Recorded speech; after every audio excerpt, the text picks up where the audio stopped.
नमस्कार मित्रांनो, जय Hind. MSAF update या आपल्या यूट्यूब चॅनलवरती तुमच्या सर्वांचं स्वागत आहे.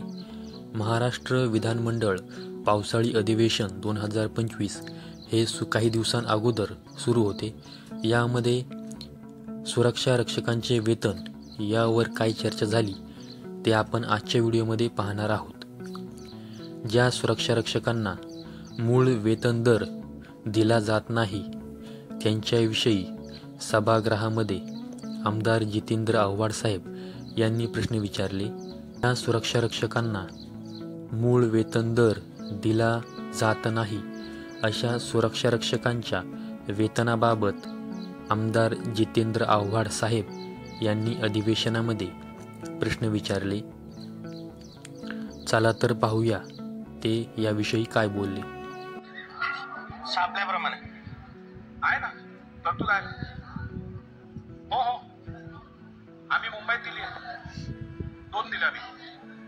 अध्यक्ष महोदय, यामध्ये उत्तरामध्ये सांगितलंय की पोलीस आयुक्तांनी पत्र पाठवून सदरच्या चौकशा लावलेल्या आहेत. म्हणजे प्राथमिक हे पुराव्यानिशी सिद्ध होतं की त्यात तथ्य आहे. सदरच्या चौकशांमध्ये झालं काय? आपल्याला काही त्यांनी कळवलंय की चौकशांमध्ये काय निष्पन्न झालं. पण सर्रास सुरक्षा रक्षकांच्या माध्यमातून लुटालूट चालू असते. 1,500, 2,000, 10,000, 8,000 असा पगार देऊन सुरक्षा रक्षकांना नोकऱ्या द्यायच्या, अधिकचा पगार घ्यायचा, तो स्वतःच्या खिशात टाकायचे, हे सर्रास महाराष्ट्रात चालू असते. यावरती प्रतिबंध लावण्यासाठी आपण काही उपाययोजना करणार आहात का? कारण का कॉन्ट्रॅक्ट लेबरच्या माध्यमातून, हे कॉन्ट्रॅक्ट सिस्टीम मध्ये ते सगळं चालतं. पूर्ण महाराष्ट्रातली कामगार व्यवस्था उद्ध्वस्त होते. कॉन्ट्रॅक्ट लेबर स्वस्तात पडतं आणि त्याच्यामुळे ह्या प्रथेला अधिकचा जोर मिळतोय. तो हे सगळं प्रकरण त्याला सोपं आहे. सुरक्षा रक्षक म्हणजे आपल्या दृष्टीने क्षुल्लक बाब आहे. तो सर्वसामान्यांची गरज चालवण्यासाठी हा आता चांगला रोजगार आहे. तर या रोजगाराला जिवंत ठेवण्यासाठी, त्याला व्यवस्थित ठेवण्यासाठी आपण काही कायदे करून हे ज्या गैरकारभार आहेत, म्हणजे जे काही गैरप्रकार चालू आहेत त्याला प्रतिबंध करणार आहात का? आमदार जितेंद्र आव्हाड यांनी विचारलेल्या प्रश्नांवरती कॅबिनेट कामगार मंत्री आकाश फुंडकर साहेब यांनी काय उत्तर दिले, चला तर ऐकूया.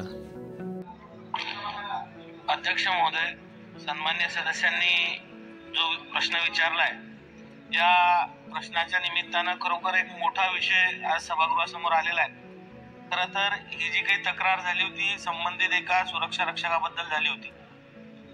कल्याणचे जे डोंबिवलीचे जे पोलीस उपायुक्त आहे यांना जी तक्रार प्राप्त झाली, त्यानंतर सर्व पोलीस ठाण्यांना त्यांनी आदेश दिले. आदेश दिल्यानंतर जे एक सुरक्षा रक्षक आहे शंकर उत्तेकर, तर त्यांच्या जो पगार दिला गेला नव्हता तो आपण तात्काळ पगार द्यायला लावलेला आहे. त्यामध्ये पहिला पगाराचा हप्ता त्यांना मिळालेला आहे आणि तात्काळ 10-12 दिवसात त्यांना उर्वरित पगार सुद्धा मिळणार आहे. पण या अनुषंगानं मी आज सभागृहाला सांगू इच्छितो की आपल्या महाराष्ट्र राज्यामध्ये सुरक्षा रक्षकांच्या निमित्तानं आज 3-4 यंत्रणा ह्या सुरक्षा रक्षकांना हाताळतात. विशेष करून महाराष्ट्र खाजगी सुरक्षा रक्षक नोकरीचे नियमन व कल्याण अधिनियम 1981च्या अंतर्गत मुंबई म्हणजे सुरक्षा रक्षक मंडळ, महाराष्ट्र सुरक्षा बल हे गृह विभागाच्या अंतर्गत येते. गृह विभागातर्फे पसारा कायद्याअंतर्गत जे प्रायव्हेट छोट्या सिक्युरिटी एजन्सी आहे यांना परवाने दिले जातात.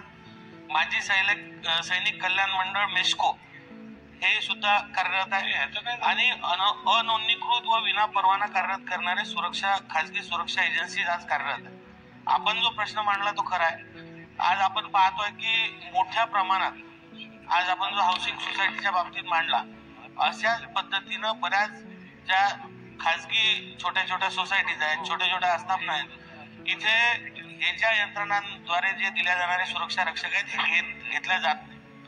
कारण याच्यामध्ये मूळ वेतन दर जो आहे तो द्यावा लागत असतो आणि मग त्यांना कमी वेतन देऊन त्यांना तिथे लावल्या जातं. पण आपण जो मुद्दा मांडला त्या माध्यमातून आम्ही कामगार विभागातर्फे वेळोवेळी प्रत्येक जिल्ह्यामध्ये एक निरीक्षणाचा ड्राईव्ह घेत असतो आणि जिथे जिथे अशा गोष्टी आढळतात त्यांना आम्ही त्यांच्यावर खटले दाखल करतो आणि खटले दाखल करून त्यांच्या मार्फत त्यांना न्याय देण्याचा प्रयत्न करत असतो.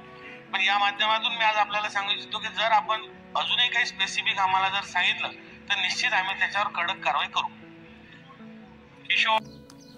तर ही एक सुरक्षा रक्षकांच्या वेतनासंदर्भामध्ये महत्त्वाची माहिती आपल्याला द्यायची होती, त्यामुळे आजचा व्हिडिओ अपलोड केलेला आहे. अशाच माहितीसाठी MSIF अपडेट या आपल्या यूट्यूब चॅनलला सबस्क्राईब करून ठेवा. संपूर्ण व्हिडिओ पाहिल्याबद्दल धन्यवाद.